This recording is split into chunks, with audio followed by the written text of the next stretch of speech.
అప్పటికప్పుడు పునుగులు ఎలా చేయాలో చూద్దాం. ఇవి బయట క్రిస్పీగా లోపల సాఫ్ట్‌గా ఉంటాయి. చట్నీతో తింటే చాలా రుచిగా ఉంటాయి. వీటిని ఎలా తయారు చేశానో ఇప్పుడు చూడండి. Hi all welcome to Rajesh world. ముందుగా మన వీడియోలోకి వెళ్ళే ముందు నా ఛానల్ అయితే సబ్స్క్రైబ్ చేసుకోండి, లైక్ చేయండి, షేర్ చేయండి, ఖచ్చితంగా కామెంట్ చేయండి. కామెంట్ చేయమంటున్నా కానీ ఎవరు కామెంట్ చేయట్లేదండి. ఖచ్చితంగా కామెంట్ చేయండి ప్లీజ్. మీ కామెంట్కి నేనైతే కంపల్సరీగా రిప్లై అయితే ఇస్తాను.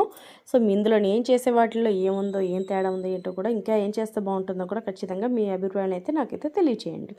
సో ఇవాళ వచ్చేసి మా డైలీ మార్నింగ్ రొటీన్ బ్లాగే. మార్నింగ్ పిల్లలకి స్కూల్ టైం అయిపోతుందని చెప్పి నేను ఇడ్లీ పిండి అయితే కొంచెమే ఉందని చెప్పి ఫస్ట్ అయితే ఇందులోకి అయితే ఇంకో స్పెషల్గా పునుగులు అయితే వేద్దామని ఫిక్స్ అయ్యాను.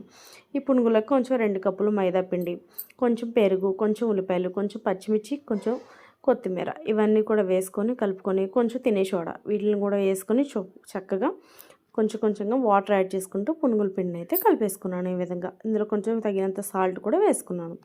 ఈ పునుగుల పిండి కలుపుకొని చక్కగా పునుగులు అయితే వేసేద్దామని పిల్లలకి స్కూల్ టైం పిండి అయితే రెడీ చేసేస్తున్నాను. ఈలోపు పిండి అయితే కొంచెం కలుపుకొని పక్కన అయితే పెట్టుకున్నాను. కొంచెంసేపు హాఫ్ అన్ అవర్ అయితే పెరుగు కలుపుకుంటాం కాబట్టి దానికి పిండి సాఫ్ట్గా పైన కరకరలాడగా లోపల సాఫ్ట్గా రావాలంటే కొంచెంసేపు నానాలి పిండి. నానితేనే టేస్ట్ అయితే ఉంటుంది. సో ఈ కలిపేసి అన్నీ కలిపేసి చక్కగా వాటర్గా కొంచెం గట్టిగా అయితే కలుపుకోండి, మరీ పలచగా అయితే కలుపుకోవద్దు, పునుగు రాదు సరిగ్గా. ఈ విధంగా నేను చూపించినట్లుగా అయితే కలుపుకొని చిక్కగా మూత పెట్టుకొని తర్వాత ఆ పొయ్యి మీద కడాయి పెట్టుకొని ఆయిల్ వేసుకొని పునుగులు వేసుకోవడానికి తగినంత ఆయిల్ అయితే వేసుకున్నాను. తర్వాత నిదానంగా కలుపుకొని పునుగుల పిండిని అయితే నిదానంగా చిన్న చిన్నగా పునుగులను అయితే ఈ విధంగా వేసేసుకున్నాను. సో ఇప్పుడైతే ఈ పునుగుల్ని ఇలా నిదానంగా మరీ ఫుల్ కాకుండా కొంచెం మీడియంలో పెట్టి రోస్ట్గా అయితే కాలనివ్వాలి. మరీ తెల్లగా కాకుండా కొంచెం మరీ మాడిపోయినట్టు కాకుండా రోస్ట్గా గోల్డెన్ కలర్లో కాల్చుకోవాలి. ఈ విధంగా కాల్చుకొని చక్కగా అయితే మార్నింగ్ పూట ఇడ్లీ పిండి అంతా ఎక్కువగా నేనైతే ఇడ్లీ పిండి మిగిలినప్పుడు ఎప్పుడు ఇలాగే చేస్తాను. అంటే అచ్చంగా మైదా పిండి కాకుండా కొంచెం ఇడ్లీ పిండి అయితే బాగుంటుందని చెప్పి, మైదా పిండి మరీ ఎక్కువైనా బాడీకి హెల్త్ పిల్లలకి మంచిది కాదని ఈ విధంగా ఇడ్లీ పిండి ఉన్నప్పుడే నేను కొంచెం ఇలా ప్లాన్ చేస్తాను. పునుగులు అయితే డైలీ కూడా చేయను, పునుగులు ఎక్కువైతే ఆయిల్ ఫుడ్ చేయను. పూరీలు అవి అయితే అసలు చాలా తక్కువ అండి, చేయను ఎక్కువ. ఎప్పుడో ఈ పునుగులు పూరీలు అయితే ఎప్పుడో కొంచెం చేస్తాను. డైలీ ఇడ్లీ అట్టు ఈ మిగతా ఇంకేదైనా టిఫిన్సే చేస్తాను అనమాట పిల్లలకి. ఆయిల్ ఫుడ్ ఎక్కువగా చేయను. సో పొద్దున్న అందులో స్కూల్ కూడా వెళ్తారు కాబట్టి ఎక్కువగా పెట్టను అనమాట, వాళ్ళకి కొంచెం అనీజీగా ఉంటుందని చెప్పి స్కూల్లో. ఏదైతే ఎండ అయితే 3 డేస్ నుంచి వర్షం వస్తూనే ఉంది, బయట అయితే కూల్గా వెదర్, అందుకని చెప్పి పునుగులు కూడా వేసాను. ఇందులోకి చట్నీ కూడా చేశాను కొంచెం. ఈ విధంగా అయితే పిల్లలకి రెడీ చేసేసుకుంటే ఈలోపు పిల్లలు కూడా రెడీ అయిపోయారు. వీళ్ళని కూడా టిఫిన్ పెట్టేసి చక్కగా వాళ్ళకి జల్లేసి పిల్లల్ని కూడా రెడీ చేసాను. సో ఈ విధంగా నా పిల్లలు వీడియో తీయడానికి బాబు అయితే వీడియోసే తీస్తున్నాడు కొంచెం ప్రస్తుతానికైతే. పాప రెడీ అవుతూ ఉండగా బాబు తీస్తూ ఉండగా ఒకసారి బాబు రెడీ అయినప్పుడు పాప ఇలా ఇద్దరు కలిసి చక్కగా వీడియోస్ తీస్తున్నారు. వీళ్ళిద్దరూ సపోర్ట్ చేస్తున్నారు.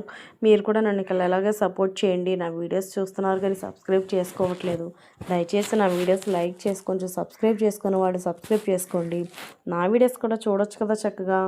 సో ఇప్పుడైతే పునుగులు అయితే రెడీ అయిపోయినాయి, చూసారా చక్కగా బాగున్నాయి గోల్డెన్ కలర్లో. చాలా టేస్టీగా అయితే వస్తాయి అన్నమాట. లోపల అస్సలు గట్టిగా ఉండవు, చాలా సాఫ్ట్గా ఉంటాయి.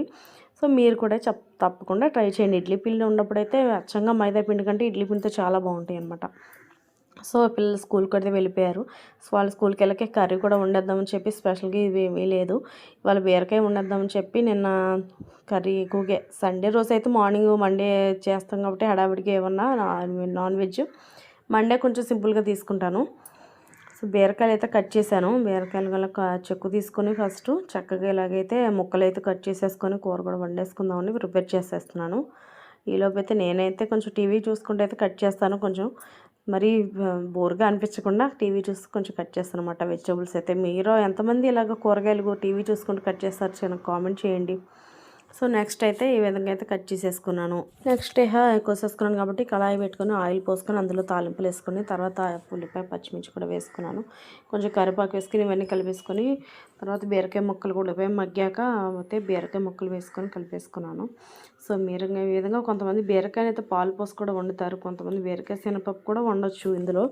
మా పిల్లలు అయితే మళ్ళీ బీరకాయ శనగపప్పు అయినా అంత ఇష్టపడరు, అందుకే చెప్పి నేనైతే ఎక్కువ వండను. మామూలుగా సింపుల్గా ఇలాగే పచ్చి బీరకాయలే వండేస్తాను అనమాట ఈ విధంగా. సో ఇక బీరకాయలో మీరేం వెరైటీస్ వండుతారో నాకైతే కామెంట్ చేయండి. ఇలా విధంగా సాల్ట్ పసుపు వేసుకొని చక్కగా మూత పెట్టుకుని మగ్గిచ్చి ఉంటే చాలా సిమ్లో చాలా టేస్టీగా ఉంటుంది ఈ కర్రీ.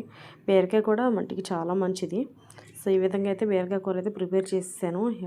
మధ్యాహ్నానికి అయితే వంట అయితే అన్నం వండేసుకొని నేనైతే తినేస్తాను. సో నెక్స్ట్ అయితే మళ్ళీ పిల్లలు వచ్చినప్పుడు వాళ్ళకి వండుతాను అనమాట. సో ఈ వీడియో నచ్చితే లైక్ చేయండి కర్రీ వీడియో.